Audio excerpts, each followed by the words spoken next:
Hello friends, welcome back to my channel. Allu Ramachandran. Alla, Allu Ramendran. Kunjaku Boban Nayaganaya Tia, Pudia Padam. Nabagadanaya, Bilaheriuda Sambithanathil Padam. Yendani Allu en Swabhavigamayum Samshimanda. Vahanangalude tire Pancharakan Ubiyukkunna Sadhanathayana, Nammal Allu ennu parayunnu. വണ്ടികളുടെ tyre പഞ്ചറാക്കാൻ ഉപയോഗിക്കുന്ന ഈ അള്ള് സമ്പ്രദായം എല്ലാ നാട്ടിലും ഉള്ളതാണ്. നമ്മുടെ ഈ സിനിമയിലെയും പ്രധാന പ്രശ്നം അള്ള് തന്നെ.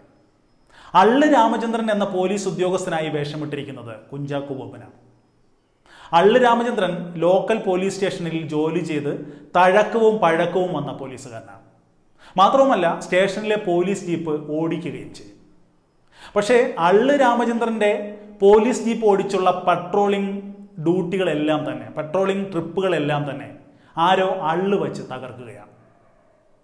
അങ്ങനെ ആർക്കും ഇന്ന് വരെ അള്ള് വച്ച് പ്രശ്നമുണ്ടാക്കാത്ത രാമചന്ദ്രന് തന്നെ ആ വട്ടപ്പേര് വീഴുകയാണ്, അള്ള് രാമചന്ദ്രൻ. കുഞ്ചാക്കോ ബോബന്റെ അഭിനയ ജീവിതത്തിലെ ശ്രദ്ധേയമായ വേഷമാണ് അള്ള് രാമചന്ദ്രൻ. വില്ലനും നായകനും പ്രധാന കഥാപാത്രത്തിന് തന്നെ സ്വഭാവത്തിലെ ദ്വന്ദ്വമായി വരുന്നതൊക്കെ ശ്രദ്ധേയമാണ്.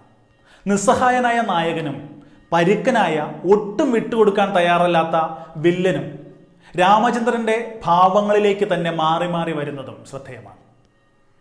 അള്ള് രാമചന്ദ്രന്റെ വിവാഹ ദിവസത്തെ രസകരമായ കാഴ്ചകളിലൂടെയാണ് സിനിമ തുടങ്ങുന്നത്.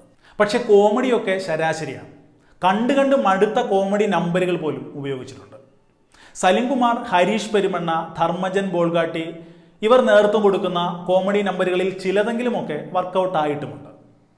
തമാശയും പ്രണയവും ഇടകലർന്ന ഒരു ത്രില്ലർ ചിത്രമാണ് അള്ള് രാമേന്ദ്രൻ എന്ന് പറയാം. ഒരു ക്യാറ്റ് ആൻഡ് മൗസ് ട്രീറ്റ്മെന്റിലുള്ള രംഗങ്ങളാണ് പലതും. കുഞ്ചാക്കോ ബോബൻ പതിവിന് വിപരീതമായി ഒരു മാസ് ഫീൽ തരുന്ന കഥാപാത്രത്തിലൂടെ പ്രേക്ഷകരെ ഇടയ്ക്കെങ്കിലും വിസ്മയിപ്പിക്കുന്നുമുണ്ട്. കുഞ്ചാക്കോ ബോബനൊപ്പം തന്നെ കൃഷ്ണ ശങ്കറിനും ചിത്രത്തിൽ പ്രാധാന്യമുണ്ട്. അപർണ ബാലമുരളിയും ചാന്ദിനി ശ്രീധരനുമാണ് പ്രധാന സ്ത്രീ കഥാപാത്രങ്ങളെ അവതരിപ്പിച്ചിരിക്കുന്നത്. ഇവരെ കൂടാതെ ശ്രീനാഥ് ഭാസി, അൽതാഫ് സലീം തുടങ്ങിയവരും വേഷമിട്ടിട്ടുണ്ട്. സിനിമയുടെ ഫസ്റ്റ് ഹാഫിന്റെ എൻഡിൽ അപ്രതീക്ഷിതമായൊരു ട്വിസ്റ്റ് കൊണ്ടുവരികയും സെക്കൻഡ് ഹാഫ് അതിന് പിന്നാലെ സഞ്ചരിക്കുകയും ചെയ്യുന്ന ഇപ്പോഴത്തെ പതിവ് സിനിമാ രീതി തന്നെയാണ് അള്ള് രാമേന്ദ്രനിലും പിന്തുടരുന്നത്. സിനിമ ആസ്വാദികരമായി കണ്ടിരിക്കാവുന്ന ചിത്രം തന്നെയാണ്. ഷാൻ റഹ്മാന്റെ സംഗീതവും ജിംഷി ഖാലിദിന്റെ ഛായാഗ്രഹണവും എടുത്തു പറയേണ്ടതാണ്. ഒരു നവാഗത സംവിധായകൻ എന്നുള്ള രീതിയിൽ ബിലഹരിയുടെ പ്രകടനവും ശ്രദ്ധേയമാണ്. ചെറിയൊരു കഥയെ പ്രേക്ഷകർക്ക് ആസ്വാദ്യകരമായ വിധം അവതരിപ്പിച്ച് ഒരു ഫീച്ചർ സിനിമ തയ്യാറാക്കുന്നതിൽ ബിലഹരി പൂർണ്ണമായും വിജയിച്ചിട്ടുണ്ട് എന്ന് തന്നെ പറയാം. അള്ള് രാമേന്ദ്രന് ഞാൻ നൽകുന്ന റേറ്റിംഗ് 3 out of 5 ആണ്. എൻ്റെ റിവ്യൂ ഇഷ്ടപ്പെട്ടിട്ടുണ്ടെങ്കിൽ ഇത് പരമാവധി പേരിലേക്ക് ഷെയർ ചെയ്യുക. നമ്മുടെ ചാനൽ ഇനിയും സബ്സ്ക്രൈബ് ചെയ്തില്ലാത്തവർ ദയവായി ചാനൽ സബ്സ്ക്രൈബ് ചെയ്യുക. നമ്മുടെ ചാനൽ 10,000 സബ്സ്ക്രൈബേഴ്സിലേക്ക് അടുത്തുകൊണ്ടിരിക്കുകയാണ്. അപ്പോൾ മറ്റൊരു ചിത്രത്തിൻ്റെ റിവ്യൂവുമായി മറ്റൊരു വിശേഷവുമായി ഉടൻ തന്നെ തിരിച്ചു വരാം. അതുവരെ ബൈ.